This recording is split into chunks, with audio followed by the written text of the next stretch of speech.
Merci beaucoup, Chérif Diop. Mesdames, Messieurs, merci également à vous pour la fidélité. Dans la seconde partie de Soir d'Info, nous recevons Mariama Daf. Mariama Daf, bonsoir. Bonsoir, Monsieur Ngom. Vous êtes expert en installation de crèches, formation en petite enfance et accompagnement à la parentalité. Nous allons naturellement parler des crèches. La situation des crèches au Sénégal. Mais d'abord, comment vous définissez d'abord une crèche? C'est quoi? Bonsoir aux téléspectateurs qui nous regardent et merci pour la possibilité de venir exprimer certaines choses sur ce plateau. Une crèche, c'est une structure d'accueil d'un enfant, d'un jeune enfant principalement, d'enfants âgés de 0 à 2 ans au Sénégal. Donc à partir de 2 ans, c'est le ministère de l'Éducation nationale qui prend le relais. Mais c'est des structures où des enfants viennent interagir, se développer, s'éveiller, découvrir ce que c'est que la vie en collectivité en tant que telle. Et Dieu sait que c'est important dans ce monde d'aujourd'hui. Et des moments de loisirs. Vous avez ouvert justement une crèche. Est-ce que vous pouvez revenir un peu sur les modalités? Quels sont les critères pour ouvrir une crèche, les conditions à remplir? Alors, il en faut pas mal.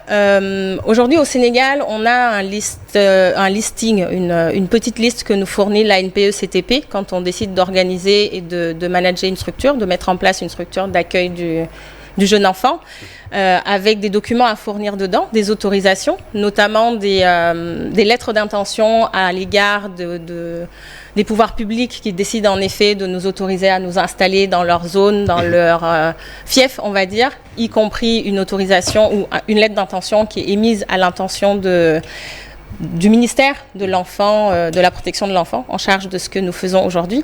Parce que vous dépendez du ministère de l'enfant Nous aussi. dépendons du ministère de l'enfant en soi.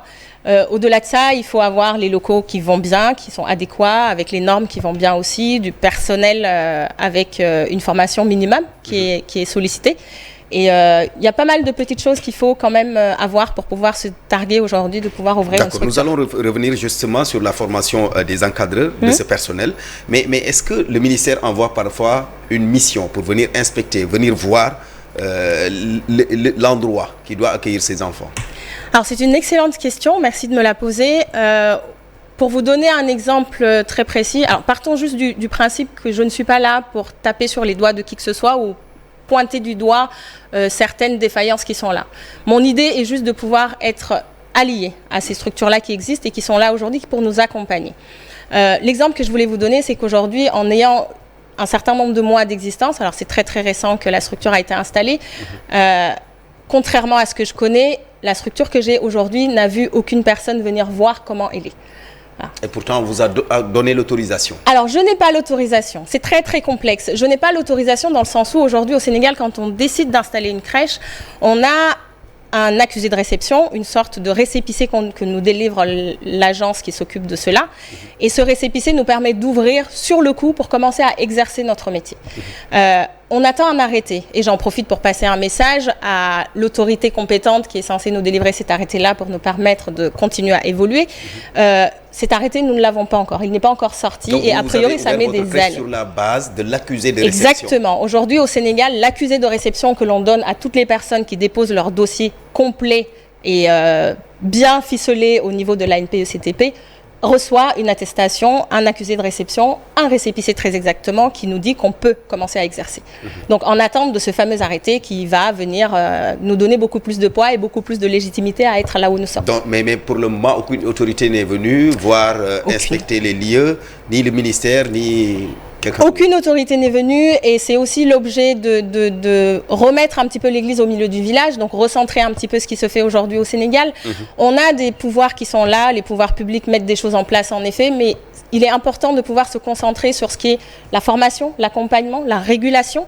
À cet instant où je vous parle, je n'ai vu personne. Alors j'ai été accompagnée au tout début pour pouvoir savoir quels documents il faut, quel personnel il faut recruter. Il y a une base qui est là. Mais pour avoir eu une expérience qui est tout autre, je ne vais pas me permettre de comparer en soi, mais mon expérience antérieure, qui est quand même de 12 ans au niveau de la petite enfance, de l'installation des crèches en général, m'a permis de me rendre compte qu'il y a un sacré gap entre ce qu'on nous demande de faire à l'étranger et ce qu'on nous demande de faire ici. C'est relativement je ne vais pas dire facile, mais c'est assez accessible de pouvoir ouvrir une crèche à pignon sur rue n'importe où dans Dakar ou n'importe où dans le Sénégal. Et c'est ce qui, selon vous, justifie cette prolifération de crèches pratiquement dans tous les quartiers. Exactement. Je ne dis pas que tout le monde est à la même enseigne. Il y a des personnes qui sont comme moi très très rigoureuses et qui ont envie de changer le paysage de la petite enfance au Sénégal. Il est important que ces personnes-là, on puisse les accompagner. Mais pour les accompagner, il faut aussi mettre en place une structure de régulation qui puisse venir voir ce qui se passe, qui puisse voir si ces crèches répondent aux normes. Exactement, mais pour cela, il faut s'y prendre en amont. Ce n'est pas à l'instant où la structure existe déjà qu'il faut venir voir. Moi, de par l'expérience que j'ai, avant de s'installer, on a déjà une structure qui vient, qui corrobore ce qu'on veut mettre en place, qui vérifie que les locaux qu'on veut choisir, sur lesquels on veut s'installer, sont déjà adaptés pour acquérir un enfant. Il faut un rez-de-chaussée. Il y a des structures aujourd'hui qui sont en étage dans le département. Pour moi, c'est complètement aberrant. Je ne suis pas encore là pour taper sur le doigt, mais c'est logique que une structure petite enfance soit normée, accompagnée, de façon à ce que l'enfant qui y va, qu'il y ait déjà des adaptations qui soient faites pour qu'il n'ait aucun danger en soi. Donc, alors, la prise en charge de l'enfant, c'est un peu complexe, sensible. Clairement. Est-ce que le personnel est assez formé? Vous avez dit le mot qu'il fallait, sensible. Je pense que certaines fois, on oublie ce mot-là en se disant que c'est des enfants, c'est des enfants. Sauf que ces enfants-là, de 0 à 6 ans, sont d'une sensibilité énorme et ces enfants-là sont censés être les citoyens de demain. Ce qui fait qu'aujourd'hui, je constate que ces enfants-là, on ne se concentre pas dessus. C'est ce pourquoi je me suis permise d'installer une structure petite enfance. Je ne vais pas dire que j'innove, mais j'essaye d'avancer et d'améliorer le paysage. Le personnel qui arrive dans les structures est censé avoir le diplôme minimum, c'est le brevet, le BFEM aujourd'hui. Obligation d'avoir aussi une formation petite enfance. La difficulté, elle est dans le fait qu'aujourd'hui, au Sénégal, on a une structure qui propose cette formation-là, sur une durée de 3 à 6 mois. C'est selon ce que l'on en entend. C'est une formation accélérée alors? C'est une formation très accélérée, et puis au-delà de ça, il n'y a pas de formation pratique derrière. La formation, elle est purement théorique. Aujourd'hui, pour que ça ait de l'importance, à mon sens et au sens des acteurs avec lesquels j'échange, il faudrait que ce soit une formation qui soit beaucoup plus pratique que théorique. On peut faire de la théorie. Qu'on les envoie en stage quelque part. Exactement. Il faudrait, à la limite, une école de formation qui soit là, qui puisse faire autant de la formation théorique, mais en même temps pouvoir les intégrer dans les structures où ce sera de l'apprentissage. On va se mêler à la population, se mêler aux enfants, se mettre vraiment en situation réelle, où on sait comment ça marche, comment ça se passe. C'est pas juste, vous venez, je vous apprends qu'un enfant de tel âge à tel âge, il faut le nourrir comme ça, il faut le tenir comme ça. Ça a son importance en soi. Mais que vous soyez en situation réelle de voir comment évolue l'enfant, comment est son rythme, à quel niveau il est capable d'aller, jusqu'où peut-il aller à cet âge-là. Voilà, avoir du réel, savoir comment on change un enfant, savoir à quel moment on doit le nourrir et tout ça, c'est des étapes qu'on ne découvre pas comme ça, juste en théorie. Il faudrait beaucoup plus de pratique. Et pour faire la pratique, il faut des organismes de formation qui soient posés, régulés, qui puissent être accompagnés et encore une fois, revérifier si toutes ces structures-là, autant la mienne que celle des autres, sont habilitées à accueillir des enfants. Qu'il y ait une régulation. Il y a forcément une régulation à faire parce que, pour vous donner un exemple, aujourd'hui, on est à peu près une quarantaine de structures petite enfance dans le secteur à avoir ce fameux récépissé dont je parlais, ou en tout cas avoir déposé un dossier sur plus de 200, 250 dans Dakar. Donc c'est des chiffres quand même qui sont alarmants, alertants. Quand j'entends des discours, on souhaiterait en tout cas en 2030 atteindre un taux de préscolarisation de 64%, alors qu'aujourd'hui on est à 18%, j'ai envie de dire on a énormément de chemin à parcourir. Mais il n'y a pas que le préscolaire. Il y a les enfants, les beaucoup plus petits, de 0 à 2 ans, dont on ne parle pas. Aujourd'hui les mamans, je prends l'exemple des femmes qui... La société a changé. Beaucoup de femmes travaillent. Beaucoup de femmes sont en train de prendre un petit peu à bras le corps leur avenir et leur vie de famille. Elles sont support, elles sont un roc dans leur maison. Aujourd'hui, elles travaillent. Les femmes occupent des postes de direction, des postes à responsabilité dans certains secteurs. Et elles ont besoin qu'on puisse, avec sérénité, s'occuper de leur enfant. Regardez tout ce qui se passe dans la zone, dans le pays en général. Est-ce que vous ou est-ce que quelqu'un d'autre irait spontanément et avec zénitude de dire « je confie mon enfant à une structure » Voilà, c'est la question qu'il faut se poser. Et pourquoi? Parce qu'il n'y a pas de régulation, parce qu'il n'y a pas de formation. Quand vous venez dans une structure, on vous dit tout de suite « les filles que vous allez voir, les personnes à qui vous confiez vos enfants sont formées de base ». Juste la base, c'est elles ont fait la formation geste premier secours. Ça vous rassure. Vous venez, on vous dit on leur a appris telle ou telle pédagogie. On fait des formations en continu, en interne. Quand ils sont, en tout cas chez nous, quand elles sont là, on fait des formations en continu. C'est pas juste, vous avez appris, vous avez le diplôme, c'est bon, c'est fini, on s'assoit. Non. Chaque fois, on remet sur la table certaines choses, on discute, on échange, on fait des réunions, on continue à se former. Ça, c'est la prise en charge en tant que telle. Mais pour l'alimentation surtout, c'est là où le bas blesse. Est-ce qu'il y a des spécialistes qui viennent superviser l'alimentation de ces enfants-là au niveau des crèches? Complètement. Alors là-dessus, j'affirme qu'il y en a. Moi, je n'en ai pas. Je n'en ai pas spécifiquement parce que j'ai changé d'ailleurs aujourd'hui avec une des personnes en charge de ça. La structure, du coup, la NPECTP et puis les structures qui sont là pour nous accompagner ont quand même mis en place des assistantes qui vont venir chapeauter, voir comment ça se passe, est-ce que les enfants sont bien nutris dans les structures ou pas, que ce soit crèche ou préscolaire ou école en général, école maternelle. Donc il y a quand même un accompagnement qui est mis en place là-dessus. Et actuellement, elles sont en train de se rapprocher de ces structures-là pour pouvoir faire les choses bien. Là-dessus, on n'a rien à dire. Nous, dans notre structure, on a une infirmière sur place. Donc, on a des personnes, diététiciennes, infirmières, d'autres personnes avec qui on collabore, qui font qu'on sait à peu près où mettre le pied sur tout ce qui est nourriture, tout ce qui est diététique. Oui, parce que parmi le personnel, forcément, doit y avoir un agent de santé. Alors, pas forcément. Ce n'est pas une obligation. Au Sénégal, ce n'est pas une obligation. Voilà. À contrario de ce qui se passe en Europe, où il faut se rattacher les services de quelqu'un qui soit dans la médecine en général ou le paramédical pour pouvoir accompagner, surveiller, veiller à ce que les enfants soient le mieux lotis possible. Et si un enfant tombe malade comme ça? En structure, quand les enfants tombent malades, alors comme je vous disais, moi j'ai une infirmière avec laquelle je collabore et avec qui ça se passe très très bien. Elle veille à ça. Elle est chez nous sur la durée de l'amplitude horaire. Donc ces soucis-là, on ne les a pas. Voilà. Très bientôt, on va se rattacher les services d'une auxiliaire de puériculture et que je suis ravie d'accueillir aussi. Et l'idée, c'est vraiment de pouvoir éviter certaines surprises de ce type-là. On peut avoir des enfants qui tombent malades en structure, dans la structure à l'instant T. On va accompagner, on va déshabiller histoire de faire diminuer la fièvre quand il faut la faire diminuer. On va potentiellement donner du médicament, du Doliprane ou du paracétamol, c'est selon la prescription du médecin, parce qu'avant que l'enfant arrive chez nous, il y a une prescription qui est déjà faite pour nous dire il est intolérant à ça, il a telle ou telle maladie, il peut prendre du Doliprane ou pas du tout, parce qu'il y en a qui ne le tolèrent pas. Son carnet sanitaire. Exactement. Il y a le carnet, mais il y a aussi un document qu'on fait remplir aux médecins de famille et aux parents pour nous accompagner et nous permettre de faire les choses le plus correctement possible.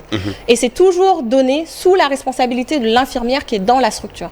Donc je ne vais pas, moi, me lever et dire je vais donner un médicament à tel enfant parce que je n'y suis pas habilitée. Voilà. L'infirmière qui est là, elle nous rassure dans ça. Vous devez donner tel dosage, et bien c'est écrit noir sur blanc. On ne donne pas de médicaments sans avoir une prescription du médecin. Mais tout ça, quand même, remet le débat relatif un peu aux conditions d'ouverture. Oui. Aux modalités. Alors, aujourd'hui, on parle des enfants, surtout qu'on s'achemine vers la semaine nationale de la petite enfance, une semaine qui sera officiellement lancée le 15. Est-ce que vous, en charge des tout-petits, vous avez particulièrement un message adressé aux autorités? La semaine nationale de la petite enfance, en effet, va se dérouler du 15 au 21 prochain.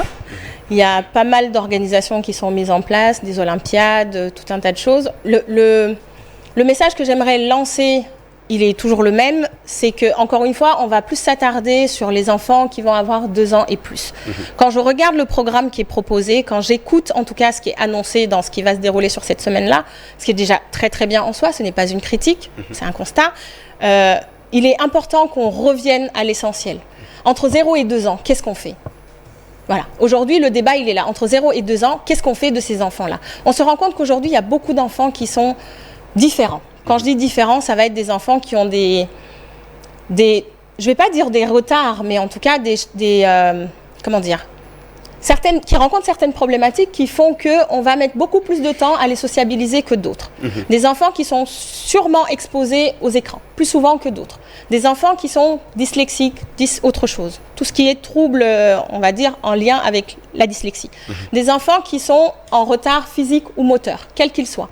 Ces enfants-là, entre 0 et 2 ans, on doit être habilité à pouvoir détecter certaines choses. Venir en structure d'accueil du petit enfant, en crèche en l'occurrence, ça permet de pouvoir sensibiliser un peu plus. Nous remarquerons des choses, ce n'est pas notre métier d'être médecin ou de poser un diagnostic en soi, mais on est capable de détecter de par notre expérience, de dire tel enfant ou tel enfant, on sent qu'il y a ça, il y a un retard de langage en soi, ça on ne va pas le découvrir à 4 ans, 5 ans. Donc vous demandez à être impliqué. On veut être impliqué, on demande à vraiment ce que l'État et les pouvoirs publics viennent nous voir et nous accompagnent et nous demandent à ce qu'on soit le plus alliés possible.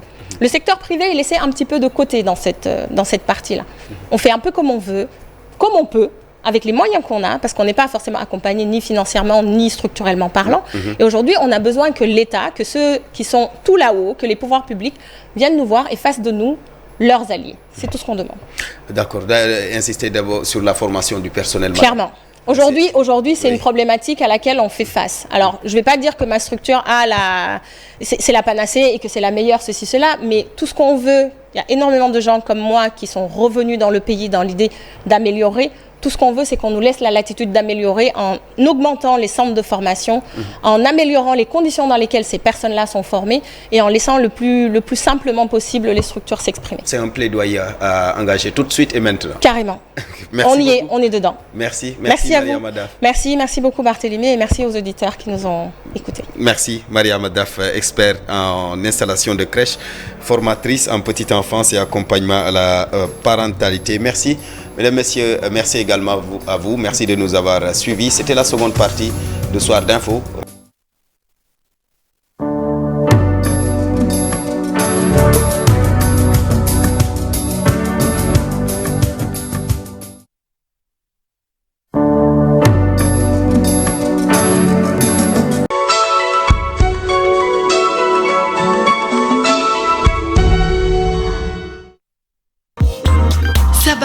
man moom laa tàmmoo ndax moo gën ci qualité ak Saba yére yu xeeñ lu neex